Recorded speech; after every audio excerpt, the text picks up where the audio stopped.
al-asyarah wa ashabihi al-asyarah, karya Abdul Ghani Al-Hafidz Abdul Ghani Ibn Abdul Wahid Al-Maqdisi rahimahullahu taala yang wafat tahun 600 Hijriah.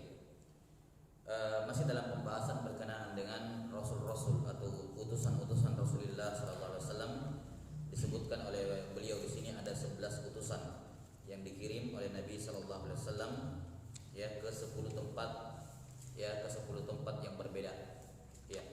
Sudah disebutkan sebelumnya dua utusan yang pertama. Yang pertama adalah Amr bin Umayyah Ad-Damri yang diutus kepada Najasyi. Ya, Najasyi di sini bukan Najasyi yang masuk Islam, tapi setelahnya. Kemudian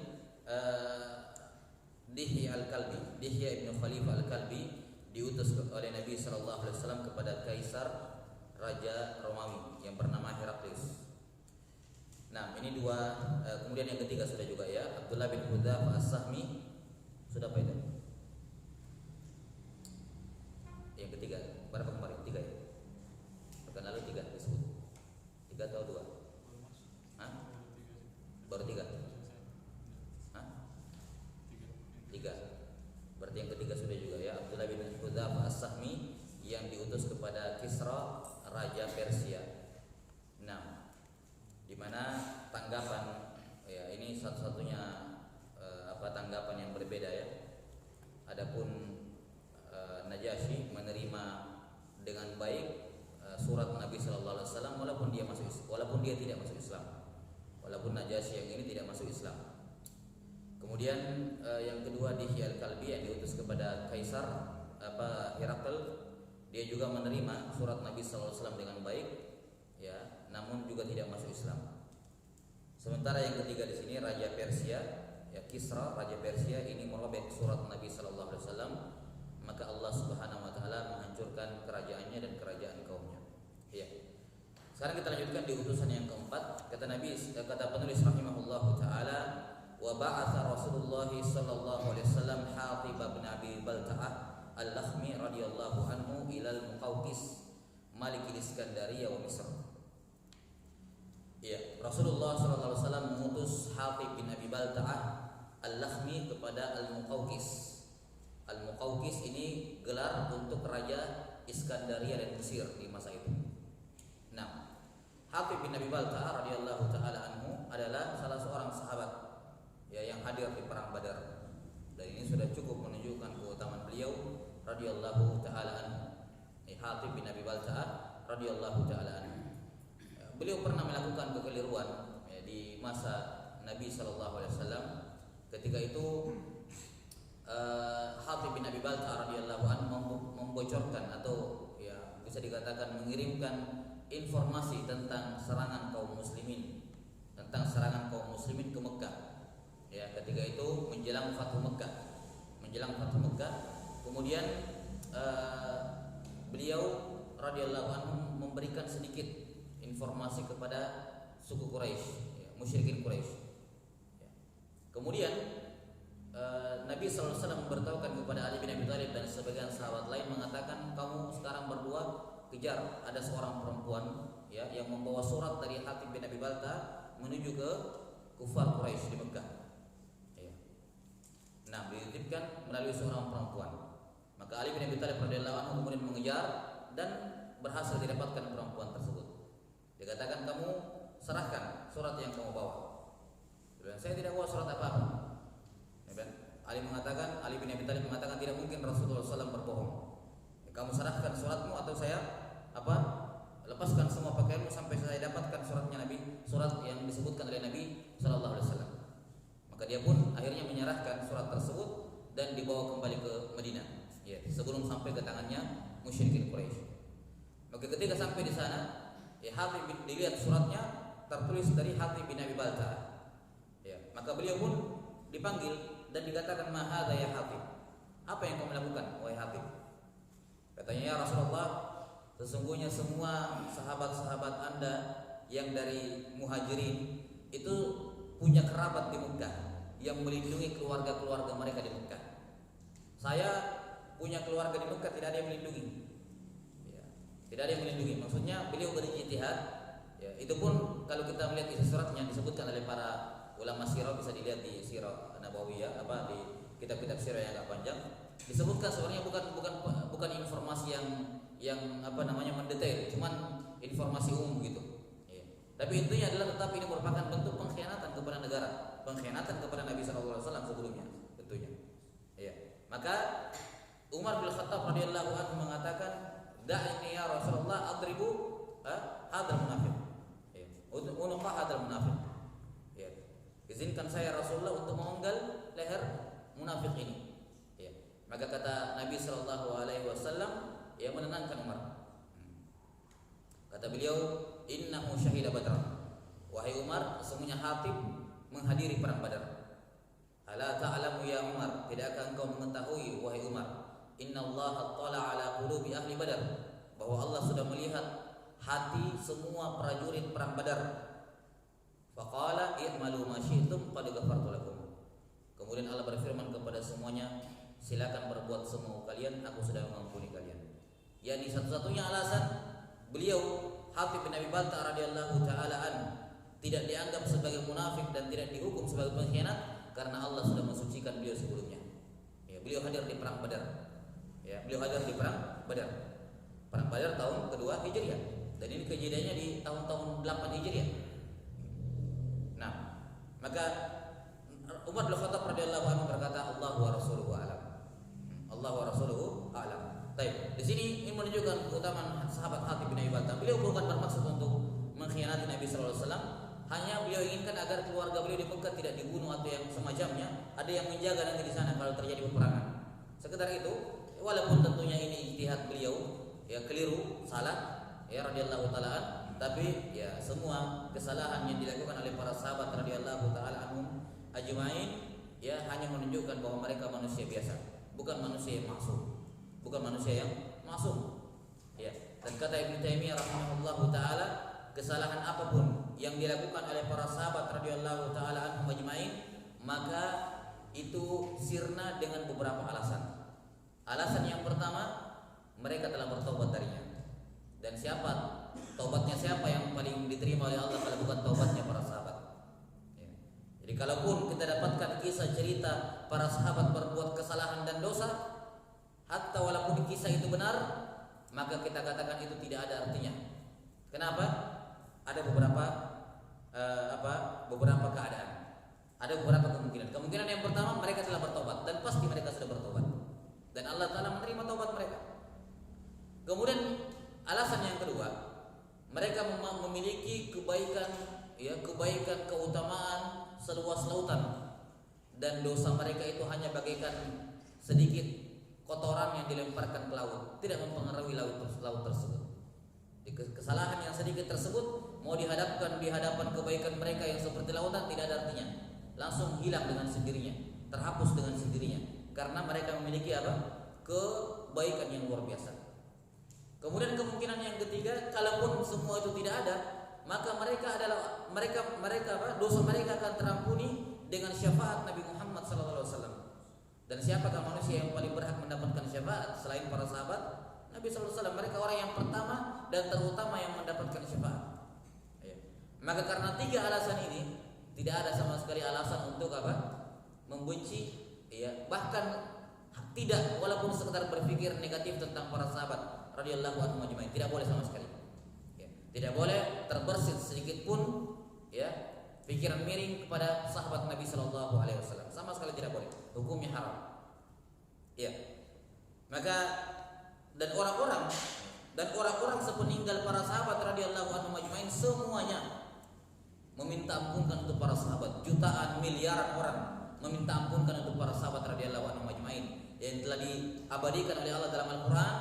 Setelah menyebutkan Muhajirin dan Ansar, Allah Ta'ala berfirman, walladzina ja'u min ba'dihim yaqulun rabbana ighfir lana wa li ikhwanina alladzina sabaquna bil iman. Ya Allah, ampunilah kami dan ampunilah para sahabat Nabi yang telah mendahului kami terlebih dahulu beriman. Ya, miliaran orang sudah mengampuni, minta ampunkan untuk para sahabat radhiyallahu anhum ajmain seluruhnya, maka tidak tersisa sedikit pun dosa dan kesalahan, ya, yang dilakukan oleh para sahabat radhiyallahu taala anhum ajmain, apapun kesalahan mereka. Baik, maka Hatib bin Abi Balta'ah radhiyallahu anhu seorang prajurit perang Badar yang telah diampuni oleh Allah Subhanahu wa taala. Karena itulah Nabi mempercayakan kepada beliau surat ini. Ya, mempercayakan kepada beliau surat ini. Nah, dikirim kepada Al-Muqawqis raja Iskandari dan Misr. Faqala khairan wa qaraba al-amra wa lam yuslim. Maka Al-Muqawqis, ini juga dari ketahui siapa namanya. Al-Muqawqis ini gelar raja ya. Nah, maka Al-Muqawqis memuji Nabi sallallahu alaihi wasallam wa qaraba al-amr, yakni apa? Menerima surat Nabi sallallahu alaihi wasallam dengan baik, wa lam yuslim, tapi dia tidak masuk Islam. Tidak masuk Islam. Fa'ahda ila Nabi sallallahu alaihi wasallam Mariyah al-Qubtiyah wa ukhtaha Sirin. Fawahabaha li Hassan ibn Thabit fawaladat lahu Abdurrahman ibn Hassan. Baik. Walaupun Al-Muqawqis tidak masuk Islam, dia memberikan hadiah kepada Nabi sallallahu alaihi wasallam dengan dua budak perempuan. Budak yang pertama adalah Mariyah al-Qibtiyah dan budak yang kedua Sirin. Dua-duanya keduanya bersaudari ya. Saudara Mariyah al-Qibtiyah dan saudarinya yang bernama Sirin. Nabi sallallahu alaihi wasallam kemudian menjadikan Mariyah al-Qibtiyah sebagai budak beliau ya, dan saudarinya yakni Sirin beliau hibahkan kepada Hassan ibnu Thabit yang kemudian kelak akan melahirkan putra Hassan yang bernama Abdurrahman bin Hassan. Hassan bin Thabit kita tahu penyair ya di zaman Rasulullah sallallahu alaihi wasallam. Baik, Mariyah al-Qibtiyah atau disebutkan di sini al-Qubtiyah, dibaca dhamma atau kasrah. Ya. Ini merupakan ummul walad. Ummul walad itu adalah ketika seorang budak memiliki anak dari majikannya, itu namanya ummul walad. Dan ini adalah jenis-jenis budak dalam Islam. Jadi budak itu ada banyak jenis dalam Islam. Ada namanya al-qin. Al-qin itu budak seutuhnya. Ya, budak seutuhnya. Ada juga namanya al-muba'ad. Al-muba'ad ini budak yang 50-50, 50%-nya merdeka, 50%-nya masih budak. Biasanya al-muba'ad ini dimiliki oleh dua orang atau lebih. Kemudian sebagian mengatakan saya sudah merdekakan bagianku. Jadi sebagiannya merdeka, sebagiannya masih budak. Itu namanya al-muba'ad. Ya, ada juga budak namanya al-mukatib. Mukatib ini orang yang budak yang mencicil dirinya untuk memerdekakan dirinya. Dia bilang sama tuannya, berapa harga saya? Dia bilang sekian. Tapi saya akan kerja tiap hari, setengah penghasilan saya akan store sebagai mencicil diri saya. Nah, ini al-mukatib namanya. Kita sampai sini. Nah, kemudian ada juga budak al-mudabbar. Al-mudabbar itu adalah budak yang kalau majikannya meninggal dia merdeka. Ya, dia mengatakan majikannya berkata, kapan saya meninggal kamu merdeka. Itu mudabbar. Nah, ada yang terakhir jenis budak yang kelima, ada namanya ummul walad. Ummul walad ini budak perempuan yang memiliki anak dari majikannya. Yang memiliki anak dari sayyidnya. Dia masih berstatus budak, dia bukan istri, tetap berstatus budak, tapi dia memiliki anak dari majikannya. Nah, ummul walad ini statusnya tidak boleh dijual, ya, tidak boleh dipisahkan dari anaknya, dan kapan majikannya meninggal maka dia otomatis merdeka. Ini ummul walad. Nah, Mariyah al-Qibtiyah ini radhiyallahu anha adalah ummul walad bagi Nabi sallallahu alaihi wasallam. Semua anak-anaknya, semua putra dan putri Nabi sallallahu alaihi wasallam semuanya berasal dari Khadijah radhiyallahu anha kecuali satu anak yaitu Ibrahim, anak paling bungsu. Ibrahim radhiyallahu taala anhu itu anak dari Mariyah ini al-Qibtiyah, ya. Jadi semua anaknya Nabi itu dari istri beliau kecuali Ibrahim dari ummul walad. Dari ummul walad, dari Mariyah al-Qibtiyah ini radhiyallahu taala anha. Taib, ini utusan yang keempat. Kemudian utusan yang kelima disebutkan wa ba'atsa Rasulullah sallallahu alaihi wasallam Amr ibn al-As ila malikai Uman, Jaifar wa Abdin ibnai Julandi wa huma min al-Azdi wal maliku Jaifar. Nabi sallallahu alaihi wasallam mengutus Amr ibn al-As kepada dua raja, dua penguasa Oman. Ya. Oman ya sekarang dan sekitarnya. Ya. Yaitu Ja'far dan Abd, keduanya putra dari Al-Julandi. Ya. Keduanya berasal dari suku Az, yang raja adalah Jaifar. Nah, ini Amr ibn al-As radhiyallahu taala ya. Beliau Amr ibn al-As radhiyallahu taala terkenal dengan ahli ibadah, orang yang sangat kuat beribadah. Ya, orang yang sangat kuat beribadah. Beliau dan anaknya Abdullah bin Amr bin As ya ma'ruf dikenal sebagai orang yang kuat ibadah. Ya, orang yang berkuat ibadah. Dan Amr bin As ini salah satu sahabat yang melakukan siyamud dahr. Salah satu sahabat yang melakukan apa? Puasa sepanjang tahun tiap hari. Ya, hanya berbuka 5 hari dalam setahun. Yaitu Idul Fitri, Idul Adha dan 3 ayyamut tasyrik. Ya. Beliau salah satunya. Ada beberapa sahabat yang melakukan siyamud dahr, salah satunya adalah Amr bin As radhiyallahu anhu. Beliau memiliki anak masyhur Abdullah bin Amr bin As. Ya, salah seorang periwayat hadis Nabi sallallahu alaihi wasallam yang paling banyak. Abdullah bin Amr bin As radhiyallahu anhu. Beda usia antara Amr bin As dengan anaknya cuma 12 tahun. Beda usianya. Jadi Amr bin As masih berumur 12 tahun, istrinya sudah melahirkan. Iya. Ini Amr bin As radhiyallahu taala. Beliau ketika diajak masuk Islam oleh Nabi sallallahu alaihi wasallam, dia mengatakan saya mau masuk Islam tapi dengan syarat. Kata Nabi sallallahu alaihi wasallam, apa syaratnya wahai Amr? Katanya, saya mau masuk Islam dengan syarat semua dosa-dosa saya diampuni yang telah terdahulu. Maka kata beliau sallallahu alaihi wasallam, ala ta'lamu ya Amr annal Islam annal Islam yajubu ma qablah. Tidakkah kamu tahu wahai Amr, Islam itu menghapuskan semua dosa sebelumnya. Yakni walaupun kamu tidak mensyaratkan itu, kamu masuk Islam, ya semua dosamu sudah diampuni. Ada minum? Iya. Dan ini dari kecerdasan beliau radhiyallahu taala, sama seperti sahabat Hakim bin Hizam. Beliau juga pernah masuk Islam, kemudian bertanya, saya mau masuk Islam, tapi ada masalah. Saya dulu waktu saya selama ini di masa jahiliyah, saya melakukan banyak kebaikan. Saya membantu orang, saya disebut banyak kebaikan. Kalau saya masuk Islam, terhapus enggak semua amalan baik saya? Ya, syukur.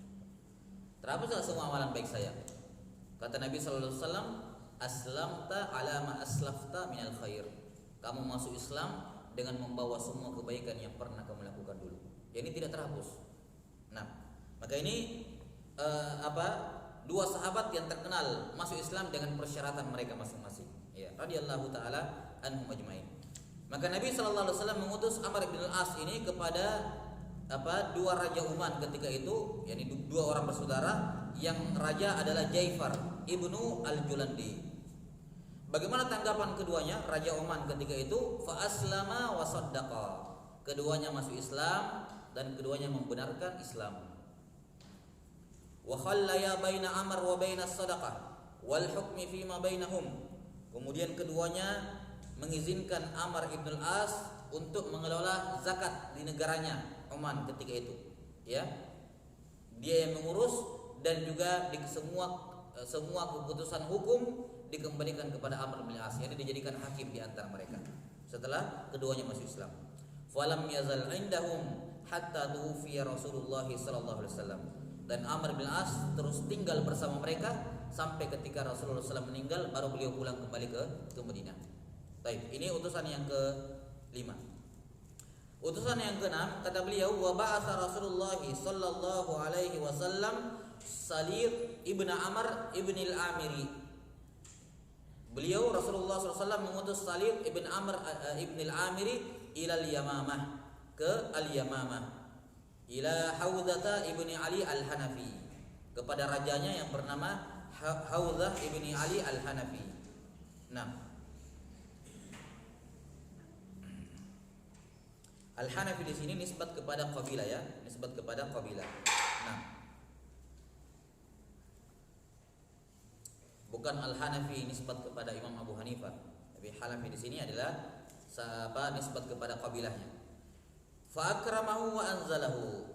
Ya, maka Haudzah ini memuliakan utusan Nabi sallallahu alaihi wasallam, ya. Wa kataba ila Nabi sallallahu alaihi wasallam ma ahsana ma tad'u ilaihi wa ajmala. Ya. Dan beliau mengirim surat kepada Nabi sallallahu alaihi wasallam dengan mengatakan sangat baik atau sangat baik dan sangat indah ajaran yang kamu serukan itu. Wa ana khatibu qaumi wa syairuhum, dan saya adalah orator, ya, orator dan penyair di kaumku, faj'al li ba'dal amr, maka berikanlah kepada saya sebagian urusan. Maksudnya saya akan masuk Islam, tapi jadikan saya semacam dia ingin mendapatkan bahagian gitu, bahagian imma dari harta atau yang semacamnya.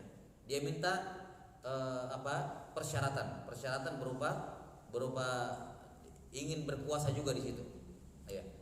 Fa'aban Nabi sallallahu alaihi wasallam walam muslim. Tapi Nabi sallallahu alaihi wasallam menolak permintaannya. Ya, menolak permintaannya. Yani dikarenakan mungkin karena ini tercium hal-hal yang tidak gelagat-gelagat yang tidak baik di kemudian hari. Ya. Dia hanya menginginkan kekuasaan, bukan untuk menyebarkan Islam. Nah, dan ini yang seperti ini banyak terjadi. Sama seperti Abdullah bin Ubay bin Salul, pemimpin orang munafik. Kenapa dia menjadi kenapa dia seperti itu? Ya, karena sebelum Nabi Muhammad SAW datang, mereka itu suku Aus dan Khazraj itu sudah bersepakat, sudah ada obrolan bahwa mereka akan mengangkat Abdullah bin Ubay bin Salul sebagai pimpinan di Madinah. Sebelum Islam datang, sebelum Nabi Muhammad SAW datang, kedengaran kabarnya. Iya. Sudah ada obrolan seperti itu. Tapi ketika sebagian sahabat ya dari Madinah ada yang haji ke Mekah, ya, bahkan ada yang sebagian diutus sengaja ke Mekah untuk mencari tahu Nabi ini, ya.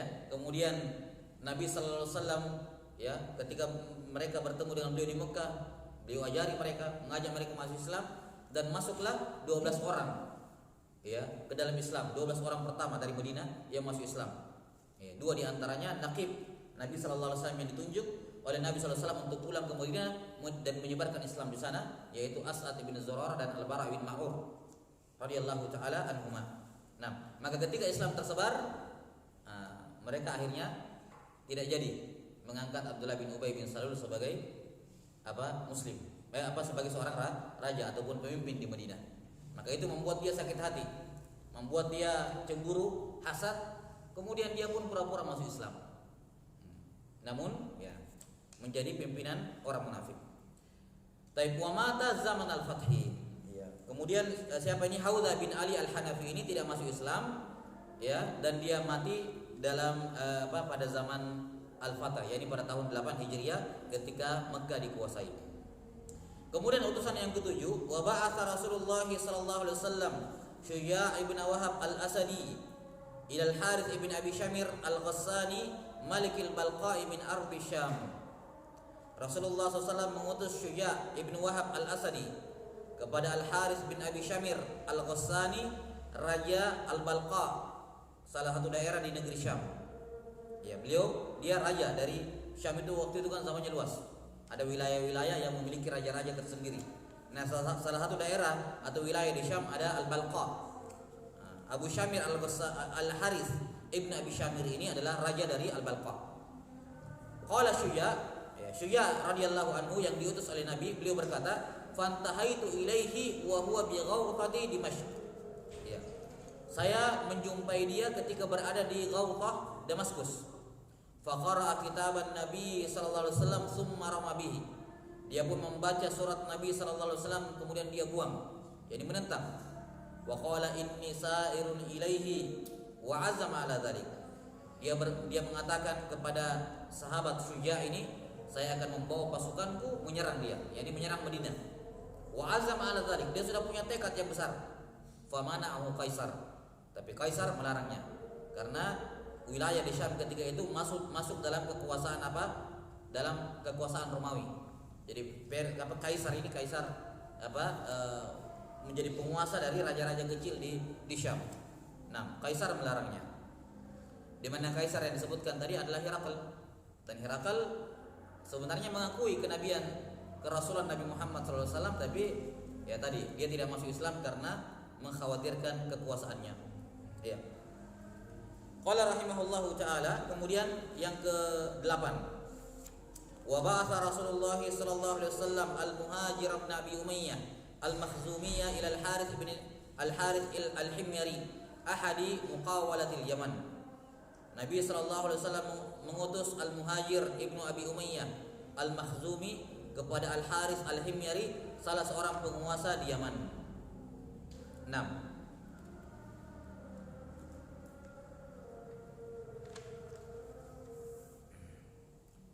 salah seorang penguasa di Yaman, dan Yaman juga di zaman dahulu adalah kerajaan yang luas, mencakup negara-negara yang ada di sekitarnya sekarang. Iya. Nah, tentang siapa Al Haris Al Himyari ini tidak ada keterangan dia masuk Islam. Ya, tidak ada keterangan dia masuk Islam, dan juga tidak ada keterangan apakah dia menentang ataukah membalas dengan kebaikan, tapi yang jelas dia tidak masuk Islam. Kemudian yang ke-9, wa ba'atha Rasulullah sallallahu alaihi wasallam Al-Ala ibn Al-Hadrami. Al-Ala ibn Al-Hadrami ila Al-Mundhir ibni Sawa Al-Abdi, Malik al-Bahrain. Rasulullah sallallahu alaihi wasallam mengutus Al-Ala ibn Al-Hadrami kepada Al-Mundhir ibn Sawa Al-Abdi, raja Bahrain. Wa kataba ilaihi kitaban yad'uhu ila Islam. Beliau menulis surat untuknya mengajak masuk Islam. Fa aslama wa saddaqa. Maka dia pun masuk Islam dan membenarkan ajaran Islam. Ini Al-Ala ibn Al-Hadrami radhiyallahu rahimahullah. Tidak sabit dia berjumpa dengan Nabi sallallahu alaihi wasallam. Orang-orang yang masuk Islam ketika Nabi masih hidup, masuk Islam tapi tidak pernah berjumpa dengan Nabi Muhammad sallallahu alaihi wasallam, itu dianggap sebagai tabi'i. Ya, dianggap tabi'i, istilah khusus bagi mereka tabi'i mukhadram. Ya, ini orang-orang yang satu masa hidupnya dengan Nabi Muhammad SAW, dia masuk Islam tapi tidak pernah berjumpa. Taib, dan ini negeri Bahrain salah satu negeri yang besar di masa itu. Ya. Dan zakat salah satu pemasukan zakat paling besar Madinah adalah dari Bahrain ini. Salah satu pemasukan yang paling besar dari negeri Bahrain. Dan Abu Ubaidah ibn Jarrah radhiyallahu taala itu salah satu petugas yang ditugaskan untuk menjemput zakat di sana di Bahrain. Iya. Kemudian utusan yang ke-10 dan yang ke-11 diutus kepada satu negara yang sama, yaitu Yaman. Kata beliau, wa ba'atha Rasulullah sallallahu alaihi wasallam Aba Musa al-Asy'ariyah wa Mu'adz bin Jabal al-Ansariyah radhiyallahu taala anhuma ila jumlatil Yaman. Rasulullah sallallahu alaihi wasallam mengutus Abu Musa al-Asy'ari. Abu Musa al-Asy'ari nama beliau Abdullah bin Qais. Dan Mu'adz bin Jabal. Para ulama menyebutkan bahwa yang diutus pertama kali adalah Abu Musa dulu. Kenapa Abu Musa lebih dahulu? Karena dia al-Asy'ari. Asy'ari itu kabilah asli Yaman. Ya, Asy'ari itu suku atau kabilah asli dari Yaman. Makanya beliau yang lebih dahulu diutus oleh Nabi sallallahu alaihi wasallam. Yani karena kampungnya sendiri. Setelah itu baru diutus berikutnya menyusul Mu'adz bin Jabal radhiyallahu taala an. Ya, keduanya mendakwahkan Islam, ke seluruh penjuru Yaman, dan semua penduduk Yaman tanpa pengecualian, penguasanya, raja-rajanya dan rakyat jelatanya semuanya masuk Islam tanpa ada perlawanan sedikit pun. Ini keberkahan dakwah dua orang sahabat ini, Abu Musa al-Asy'ari dan Mu'adz bin Jabal radhiyallahu taala anhuma. Ketika mendengarkan bahwa semua penduduk Yaman dan penguasa-penguasanya masuk Islam, beliau sangat bergembira, ya, tanpa ada perlawanan sedikit pun, ya, beliau sangat bergembira. Kemudian beliau bersabda dalam hadis Bukhari dan Muslim, ya, al-imanu yaman, al-hikmatu yamaniyah.